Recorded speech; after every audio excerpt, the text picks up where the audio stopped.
LSBR.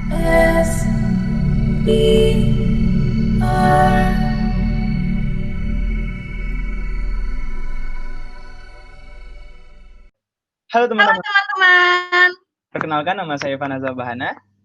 nama saya Zazira Mustika. Kami mahasiswa Communication and Business Institute LSPR Jakarta yang sudah berada di semester 3.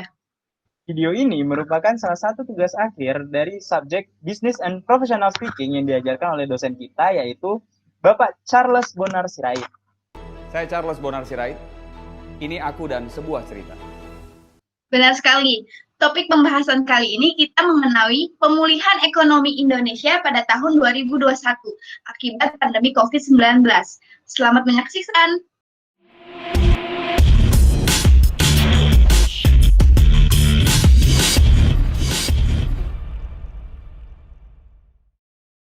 Halo, perkenalkan nama saya Zazira Mustika. Dan saya Fanaza Bahana. Pada sesi kali ini, kami akan membahas tentang pemulihan ekonomi Indonesia tahun 2021 akibat pandemi COVID-19. Nah, sebelum masuk ke dalam acara nih, Zira, kira-kira mau nggak melakukan salah satu kebijakan dari pemerintah, yaitu divaksin? Oke, Ivan. Saya pribadi untuk saat ini belum siap divaksin. Kenapa? Karena vaksin untuk virus tersebut belum dianggap aman dan efektif oleh WHO Uni Eropa Amerika Serikat. Nah, seperti yang kita ketahui nih, saat ini lebih dari 10 vaksin virus corona di seluruh dunia sedang dalam tahap uji klinis tahap akhir. Nah, menurut Anda, apakah Anda pribadi berniat untuk divaksin, Ivan? Yang saya dengar-dengar ini, pemerintah akan menggratiskan obat vaksin virus corona kepada seluruh masyarakat Indonesia. Apa pendapat Anda? Waduh, kalau ditanya balik gini ya jawabannya ya pasti itu balik ke masyarakat itu sendiri, Zir. Mau atau enggaknya mereka divaksin dengan tagline yang udah diberi oleh pemerintah, yaitu vaksin gratis untuk seluruh masyarakat Indonesia. Kalau sekarang kan Zira nanya pendapat pribadi saya sendiri nih. Ya, Zira tahulah tentang berita baru-baru ini, yaitu 23 orang Norwegia meninggal setelah diberi vaksin anti corona ini.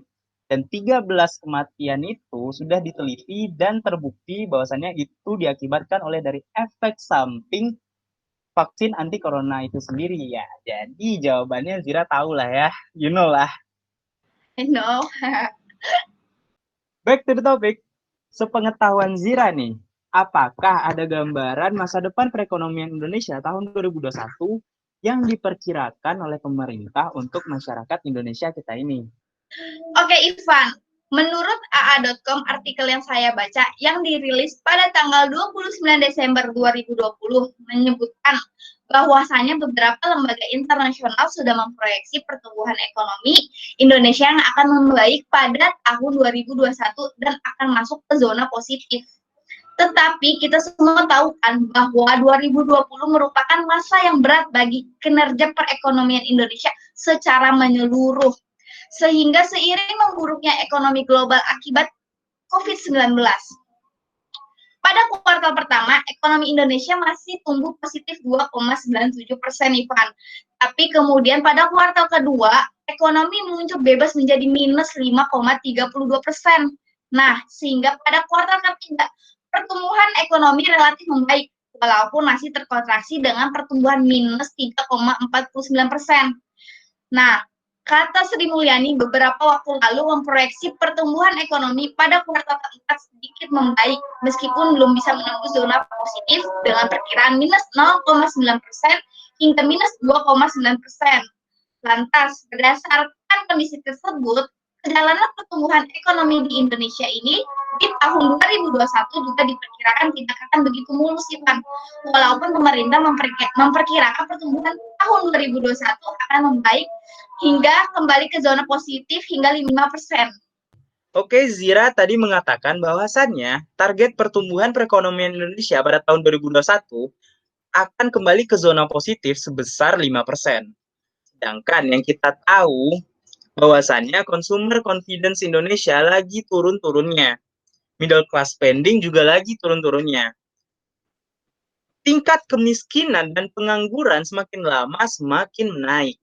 Nah, ini dari mana saja kira-kira pertumbuhan yang diharapkan oleh pemerintah Indonesia? Oke, Ivan.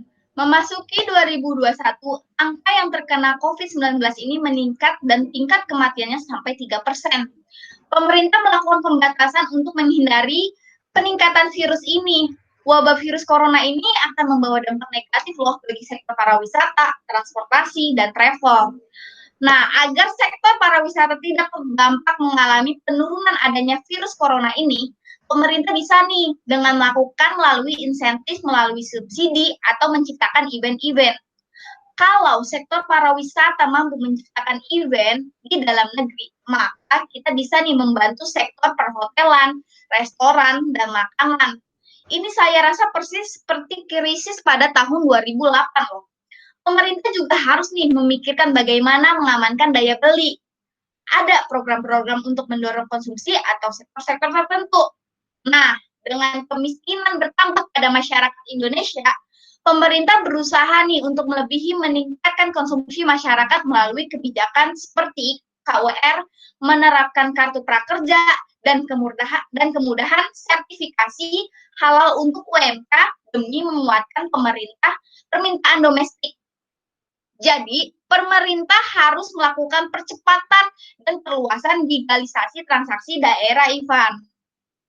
Lanjut, kita di sini sebenarnya tidak perlu lagi susah-susah mencari bukti kasus lika-liku dari peningkatan atau penurunan persentase perekonomian Indonesia.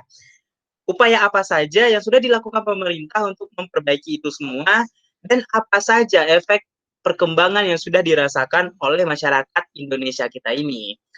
Kenapa? Karena nih, narasumber saya ini, yaitu Zazira Mustika, adalah owner dari akun online shop yang bernama Helapa Kosmetik. Itu artinya Zira sudah tahu jelas nih apa saja yang sudah terjadi pada bisnisnya selama pandemi ini, dan apakah Zira sudah merasakan perkembangan perekonomian selama akhir tahun 2020 hingga memasuki tahun 2021 ini. Nah, ini pertanyaan sangat menarik bagi saya selaku pembisnis online shop, Ivan. Yang saya rasakan selama pandemi seperti ini, justru perkembangan ekonomi di dunia online shop saya ini sangat meningkat pesat.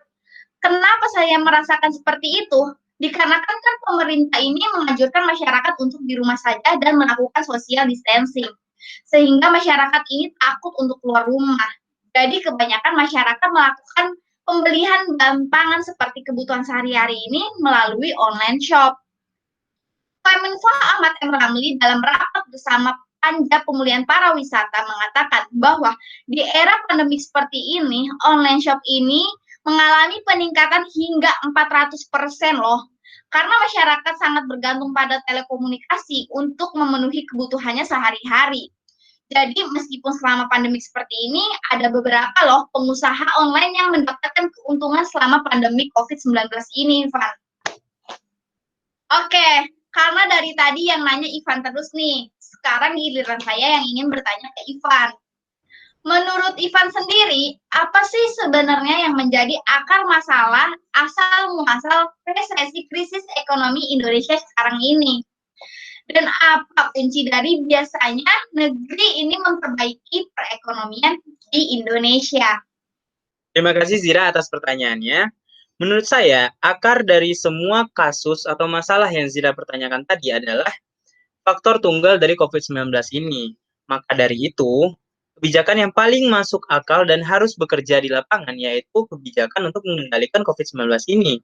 Kebijakan ekonomi dan yang lainnya menjadi nomor 2, sehingga prioritas utama adalah mengendalikan COVID-19. Ini tapi bukan berarti kebijakan yang lain memperbaiki ekonomi dan lain-lain itu jadi terlupakan ya. Maksudnya adalah mengatasi COVID-19 adalah prasyarat untuk mengatasi resesi ekonomi Indonesia. Nah, semoga informasi yang kami berikan tadi bermanfaat bagi teman-teman semua. Terima kasih kami ucapkan atas perhatiannya dan have a good day everyone. LSB